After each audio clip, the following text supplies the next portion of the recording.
ہماری شریعت میں مایوسی نام کی کوئی منزل نہیں ہے، اور اللہ جل جلالہ عمن والہ کا قانون ہے کہ حق کی پرورش اللہ مخالف فضاؤں میں کرتا ہے۔ امام بخاری رحمۃ اللہ علیہ جب پیدا ہوئے والد کا انتقال ہو گیا، پھر کچھ ایسی بیماری لگی کہ نابینا ہو گئے۔ ماں بہت دعائیں کرتی تھی۔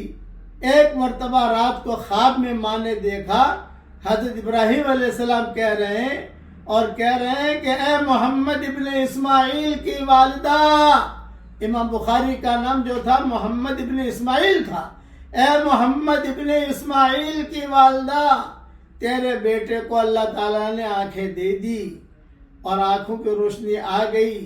صبح ماں جاگی، امام بخاری جو کھیل رہے تھے، ادھر بھاگ رہے، پھر تو اللہ نے ان کی آنکھوں میں ایسی روشنی کی کہ انہوں نے کئی کتابیں چاندنی رات کی چاندنی میں لکھی ہے، انہوں نے امام بخاری نے، خاص طور سے تاریخ کبیر کے بارے میں آتا ہے۔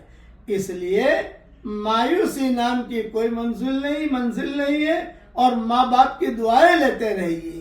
جو آدمی اپنے ماں باپ کے لیے دعا کرے گا، چاہے ماں باپ زندہ ہو یا مر گئے ہوں، وہ آدمی کبھی بھی بدبخت نہیں ہو سکتا۔